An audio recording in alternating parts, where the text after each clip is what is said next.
Welcome back. Today's video will be a beginner's guide to combat in Baldur's Gate 3, and as time goes on I will do more advanced guides. This video should really help out those of you that are new to this genre or to D&D in general, and really help set you up for success in combat. But first I want to give a quick shout out to two recent channel patrons, Myers Tracks and Chris. Thank you guys so much, as well as a ton of YouTube channel members, Just Be Real, Matt Roslinski, Tony Bridge, Cody Stop, Bryn, Mr. Marmello, Ryan Martin, and there's plenty more that I got to get to, and I'll get to you guys in future videos. I really appreciate all of your guys' support. Let's get right into it.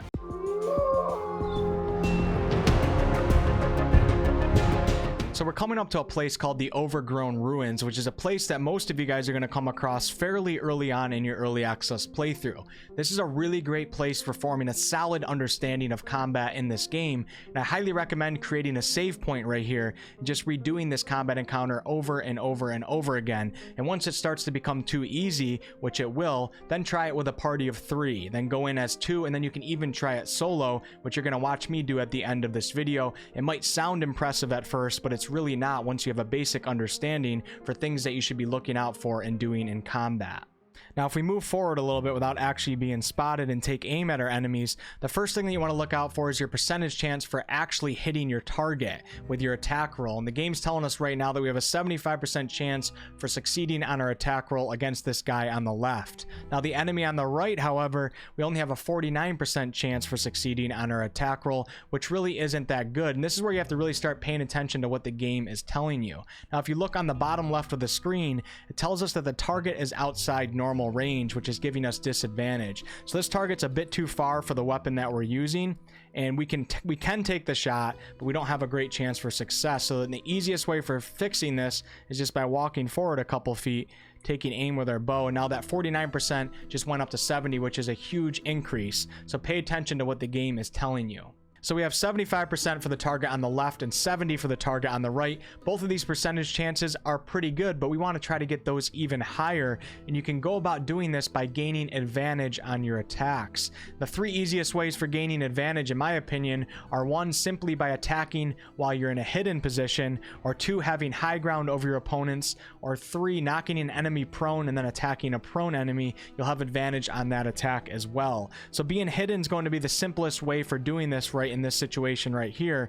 If you guys notice, if we come down here to the right, hit the hide bonus action, drop down into sneak mode, take aim at the enemy on the left, that 75% has now changed to a 94%. If you look on the bottom left of the screen, we now have advantage on attack, and that was simply just by going into the hide position before we entered into combat. And the target on the right is now at 91%, so we went from 49% by being out of range with our bow up to 71% by moving into range, and then all the way up to 91% by simply being hidden before we attack. Now, there is another great benefit from attacking from a hidden position, but we'll get to that in just a minute. First, let's talk about getting to the high ground. So if we take a look at the battlefield here, we can tell we definitely don't want to fight from down here because we're not going to have the high ground. But you also have to keep in mind that the enemies that have high ground on you are going to have advantage themselves on their attack rolls. So you really want to try to find the high ground. If you can't get it right away in combat, look for ways to get to it. Now, if we look at the environment, it looks like we can actually get up here, use our jump bonus action, and get to this part of the map, because I think I want to start this combat encounter from up here. That way all of these enemies are on the low ground. As long as we can take care of this guy right here, we're going to have high ground, at least in the beginning of the fight. Now, keep an eye on the environment, and we're going to talk about that in a minute as well, because you can see a window right here, and we're going to use this to our advantage. I'm not actually going to attack, but I'm going to show you guys you can actually shoot through the window with the high ground. And this enemy right here, we have a 94% chance for landing our attack roll. It tells you this in the bottom left of the screen. If we don't have the high ground, it's only 75. So seek the high ground as much as you can, even if you don't start out with it. All right, back to talking about attacking from a hidden position, because there's another benefit that you cannot overlook, and this can be so useful for you and your party alike. Now, if we take aim at this target up here while we're standing up, we have an 85% chance for succeeding on our attack roll. Once we enter the hidden position and take aim, now we have a 98% chance. The game is telling us that we have advantage on attack. Pay attention to what the game is telling you. So if we take this shot while we're hidden, we get advantage, but we're also going to affect all these enemies with a condition called surprised. And surprised can be super useful. And what it's basically going to do is it's going to skip all of these enemies' turns on the first round of combat. So we're going to get this first shot off. All these enemies are going to become surprised, and then it's going to establish the order of turns. It's going to skip all of them, and it's going to come back to us. So we basically get to go twice. Check it out. This is super useful. You want to do this as much as you can. So there we go. All of the enemies are affected by surprise. It's skipping their turns. The order of turns have been established. Now it's back to us. We get to go again. And now it's going to go to the last guy in the order of turns, and it's going to skip him.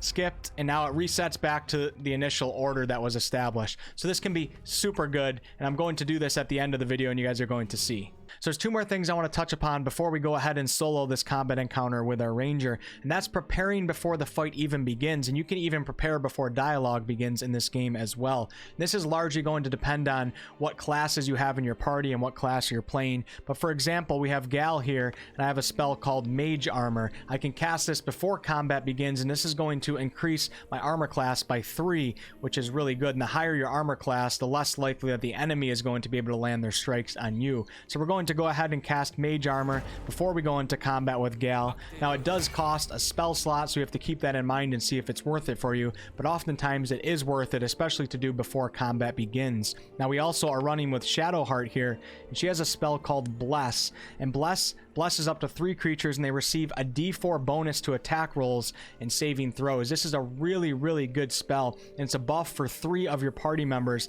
And I definitely highly recommend casting this before you get into combat, so when you enter combat you have that d4 bonus to your attack rolls, further increasing your chances of actually hitting your enemies. So we're going to go ahead and cast Bless with Shadowheart. And now all 3 of my party members right here all have the Blessed status effect. It does take Shadowheart's concentration to hold it up, but this is a really great way to start a fight. Now also you should look at what items you have in your inventory. For example, you might have like a grease bottle that you can use later to throw on the ground, and then use Gal to use a fire spell and create a fiery area blocking off the path that melee enemies would need to take to attack you. So look at what you have in your inventory. There's a lot of things you can throw, a lot of creative uses with that. All right, it's time for the 1v4, but first we're going to prepare for the fight and take advantage of Shadowheart being in our party. Even though this is a 1v4, we're going to go ahead and use her Bless spell to help us out here and give us a bonus d4 to attack rolls and saving throws. I can't stress enough the importance of preparing before the fight if you can. It really is going to make a huge difference. So once again, we want to stay on the high ground for this fight, so I'm not going to go down low. We're going to start off taking advantage of the environment. And this is really taking advantage of the environment, because you guys are going to see why here in a second. So instead of shooting the enemy down here, what we're going to do is actually shoot that foundation block from behind this wall through the window and see what happens. So that fight now was once a 4v1, is now a 2v1. It just got so much easier. And the really cool thing about this is these enemies still don't know I'm here. The initiative order has not been established. The combat has not started. So I can still go into the hide action and begin combat. It looks like this guy on the top left here is going to go investigate. So we're going to go ahead and wait to see what he does and see if he returns to his position. All right, so he is returning to his original position, so we're going to go ahead and meet him over here. We're going to do the hide bonus action so we can hopefully surprise him as well as the other opponent. We have advantage on the attack roll. Let's take the shot, and there we go. Both of them have been surprised. The order of turns has been established, and it's going to let me go first, and then it's going to skip both of them. So we're going to start off just taking another shot at him. Wow. Oh, man. We got lucky, and we got... We got a critical hit. I actually was hoping it wasn't going to be a critical hit, and then I'll show you what I was going to do. Excuse me. We're going to move up to here and then use our bonus action to shove him off the cliff. Let's see if it shoves his body. There we go. We did it anyways. There we go. So that actually worked out really well, and sometimes it doesn't, but that was pretty cool that we got a crit 20 right there. All right, so we'll end our turn. Now we have a 1v1, which really isn't that bad. It skipped her, and I'm going to come... Let's see... I'll tell you what I'm actually going to do. I'm going to throw a caustic bulb right over in this area right here. So if she wants to come up through here, she's going to take some damage from the brine. Let's see what she actually does. It might actually make her go on the low ground. I'm not really sure. Nope, she went through it. And that's a horrible position for her, because I'll tell you what we're going to do now is we're going to come over here, climb up on this box, and then use our scroll of firebolt, because we looked at what we had in our inventory before, so we were prepared in our mind. We're gonna go ahead and use that on the brine over here. I wonder if I should hit her or the brine. Let's just hit the brine and see what happens. And she is... she got knocked all the way over onto the ground, which is awesome. So we're gonna go ahead and back up a little bit so she doesn't have a shot at us when she gets up. She's probably gonna try to return to the high ground.